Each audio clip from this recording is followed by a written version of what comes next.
Raven, and... Raven, help me! My eyes are on fire! That's my sister. I told you not to play with the soap, Regina! I'm only 9 years old, but my baby sister makes me feel like her parent, since she's always getting herself into trouble. And if I don't help her, then who will? Since Mom is always so busy. Raven? Regina, you're going to be late for school. Let me introduce myself properly. I am Raven, and I am from New York. Please don't forget to like and subscribe. Now, back to my story. Growing up, I learned to be the responsible big sister. Regina is 3 years younger than me, and we both live with our mom, who works extremely hard as a real estate agent. Besides Mom being busy, Regina has always been such a difficult child. Mommy, my clothes are all messed up. Oh, Regina, why can't you be more responsible like your sister? The bus will be here any moment now. Raven, please help. I didn't mind helping Mom out with my sister, but as I helped her change into a clean t-shirt, she suddenly bit my hand. Ow! Regina, why did you do that? Oh, I'm sorry, Raven. I didn't mean to bite you. I was feeling a little hungry, and it just happened. Is that a bus I hear? Hurry up, Raven. We're going to be late. At school, I was a top student and a role model to all my classmates. Well done once again to Raven, who scored full marks on the test. Everyone else failed. Oh, aren't you so perfect? Geek? Oh, don't sulk too much. You might just melt and turn exactly into your result, which is a big, fat 0. Kids were jealous of me all the time, but I never focused on that much. I stuck to my goals and enjoyed the results. Mom would be so proud. And when I was around 16 and showed Mom my top achievement award, Regina suddenly screamed. Ah! What's wrong? What happened? Oh, I thought I saw a rat or maybe a snake, but it's just my eyes playing games. What's for dinner? I'm hungry. Can I see your report card? Regina's report card looked like a hot dookie, and Mom was not very pleased when she saw her results. You failed. Again? I'll try harder next term. I never see you studying. You're always watching TV or playing video games. From now onwards, you will study with your sister. I was so surprised by what Regina did next. She got up and toppled the table and chairs upside down with so much rage. I'm so sick and tired of you and your perfect daughter, Raven. I'm not Raven, Mom. After Regina left the kitchen like a beast, Mom started crying, and I comforted her. And then later that evening, when we sat down for dinner, Mom had something important to tell us. The summer holidays are coming up, but unfortunately my boss needs me to attend some urgent business in Chicago. So are we getting a sitter? No, I have no choice but to send you to your Aunt Maggie's house. Aunt Maggie's, yay! I, however, was not happy in the least. Aunt Maggie was just like Regina, a ruthless devil. When we arrived at Aunt Maggie's house, she was already waiting on the porch. Regina got out of the car and ran to her like she was just freed from prison, and Aunt Maggie caught her with her arms wide open. Auntie Maggie, I missed you! I have missed you as well, my Regina Boo. Look how much you have grown. Come on in, you must be thirsty. Mom and I were left standing outside to carry in all the bags. As we entered the living room, it was like walking through a freaking kaleidoscope. All the bright colors almost blinded me for a moment. Aunt Maggie was helping Mom with our bags. Thank you for taking care of the girls. You can handle this, right? Aunt Maggie ignored Mom's question and rushed toward the kitchen because there was a loud crashing sound. Maggie, are you sure you can handle this? Relax, sis, I can. Enjoy your holiday. Okay, bye, girls. Please behave. The next day, Aunt Maggie wanted to take us out for an early lunch, but I wasn't feeling so well. Raven, we're starving. Hurry up. It's fine. Go on without me. I decided to stay in bed the whole day, hoping to feel better. And then there was this loud rattling sound. Being alone never scared me, but suddenly I felt a chill. And when I tried to fall asleep, bang! There was that sound again. Aunt Maggie? Regina? Is that you? Regina, you can cut it out now. You have my attention. Secretly, I hoped that it was Regina and her attention-seeking nature, but it was not. I slowly got up from under the blankets and bravely went to face whatever it was. Hello? Anyone there? When the noise stopped, I relaxed a little. But when I looked inside my aunt's room, something was in there, shuffling around, and I raced back to my room. I stayed under my blanket with the torch on for hours. It was night now, and Aunt Maggie and Regina weren't back yet. But I was dog-tired, and my eyelids felt like lead, so I let myself fall asleep. The next morning, I woke up startled as Aunt Maggie started shouting from the kitchen. Regina, Raven, come on, sleepyheads, breakfast is served. I didn't hear you come in last night. I'm sorry, Raven, I had some car trouble. How are you feeling? Did you sleep well? I decided I needed to just come out with it and tell Aunt Maggie what I thought. I think there is a ghost in your room, Aunt Maggie. Aunt Maggie and Regina burst out into hysterical laughter. I felt like a fool for saying what I thought. That's the most funniest thing. Jinx, you owe me a soda. Raven, there are no ghosts here. I scared them all away when I moved back in after my carnival days. Oh, and that reminds me, we're going out tonight to the carnival! And I am going to throw in a corn dog with that soda, Regina Boo. Woohoo! Since no one believed me about the ghost, I was going to stock up on torch batteries. There was no way I was going to fall asleep in this house without my torch. All right, now let's talk about what we're wearing tonight. This is what I'll be wearing, and I have matching outfits for you both. How exciting! There was no way Regina or I was ever going to wear duck costumes to a carnival, so I came up with an excuse for the both of us. Regina and I have, severe skin allergies, so I don't think that's the brightest idea. Okay then, more fun for me then.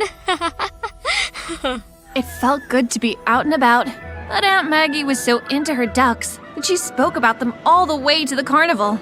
All right, girls, my duck show is about to begin. I need to get to the ducks. I saved you front row seats. Thanks, Aunt Maggie, but I would rather go on some carnival rides. All right, you can go. But only if you promise to stick with your sister. Great. Now I felt like one of Aunt Maggie's ducks. Yes, Aunt Maggie, I promise. Then, Aunt Maggie handed Regina some money, and Regina made a mad dash toward the carnival rides. And then, all of a sudden, I couldn't see her. Regina! Regina! Where are you? When I spotted her, she was heading toward the lake with a boy! Was this Regina's plan all along? To ditch me for a boy?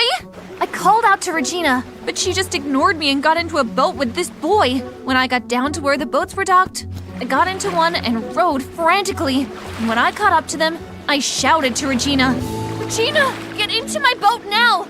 We are heading back to shore! Not a chance, fart face. I am so going to wring your neck after this! You selfish brat! Suddenly, their boat was hit by something, and then again. The second time made the boat topple over, and Regina and the boy went in the water. Then, I saw it.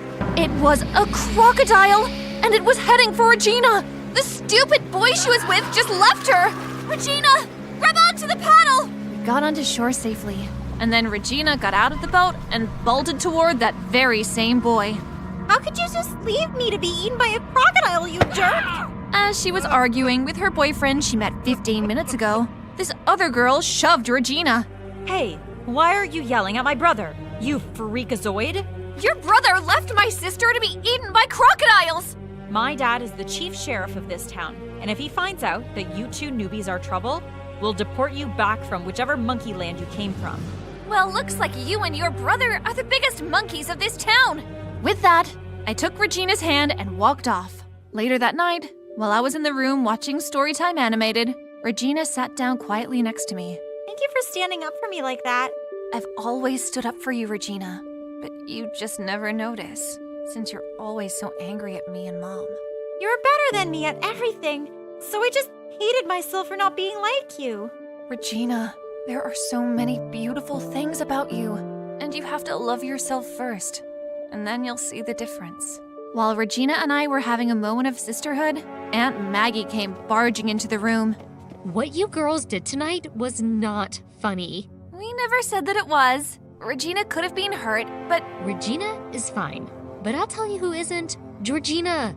Who the heck is Georgina? Georgina is the girl you hurt. I am dating her dad, and you need to apologize to her tomorrow. if you're talking about the tall girl with the long nose, then she needs to apologize to us and her dense brother. Her name is Georgina, and I won't have you back-chatting me in my house, young lady. The next day, Aunt Maggie had a barbecue, and Georgina, the mean girl from the carnival, glared at us scornfully and then put on a fake smile. So, girls, Mike and I are soon to be married, which means he is family and so is Georgina and Garth. So I need you all to get along. My brother and I have always been the good kids on the block. We won't let you down, Maggie. When Aunt Maggie went out to get some ice with her future husband, Georgina turned into the evil devil that she really was. Now listen here, you buffoons. As long as you are in my town, you will do what I say. Now pour me more soda. It's freaking 100 degrees out here. Regina and I smiled at each other, took 2 cans of soda, and dropped them on her long black hair. What did you do? I just got my hair done at the salon. You said it was 100 degrees, so we cooled you off. Georgina charged after us like a wildcat, and then she went totally bonkers and threw down the barbecue grill, burning half of Aunt Maggie's plants and lettuce, which she feeds to her ducks. Georgina, what have you done? Right then, Aunt Maggie stepped in, and Georgina started crying dramatically. Oh, Maggie, your nieces were so horrible to me. Just look at how they ruined your beautiful garden.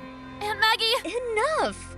Aunt Maggie looked at us with so much rage, and Georgina's brother, who saw everything, remained quiet like a fool.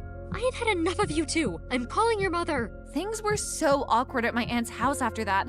Mom arrived late the next day, and we were relieved to be going home. After a few years, I completed school and began studying medicine, and soon it was time for Regina's prom. I think the up style will suit the dress you'll be wearing. I think you're right. As Regina and I were trying to figure out her hairstyle, Mom came in. You look beautiful, Regina. Thanks, Mom. She suddenly started tearing up. What's wrong? I'm just so proud of you girls. The both of you. Aww. The school hall looked amazing. I almost forgot that we were at prom. It really felt like a winter ball. Regina looked stunning. Her dress was perfect. I could see Regina and David dancing together. They looked so good together.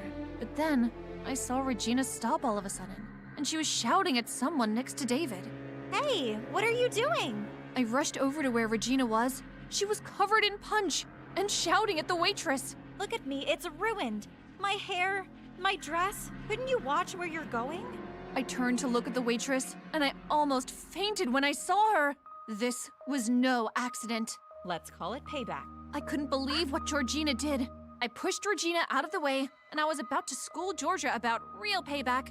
But just then, Mom and the school principal grabbed onto me and didn't let go. Raven, don't. She just isn't worth it. Look at what she did to Regina, Mom! She ruined her night. Georgina deserves what's coming. Well, you girls ruined my life. We can't take credit for that. Your life sucked way before we visited your crackpot town. After your mom fetched you, your crazy aunt decided to steal my dad and move away. I haven't seen my dad since. I found out where you lived and planned how I was going to get back at you. No, Regina, let's go. But sis, she ruined my night. And by walking away, we make sure she doesn't ruin anything more. Georgina was fired and soon after moved back to her hometown. We never saw her again. Regina wasn't crowned prom queen. I didn't care though, and quite surprisingly, neither did Regina. That night was soon a fading memory. Instead of giving in to Georgina's misguided vengeance, I broke free and am now able to tell others that vengeance doesn't pay.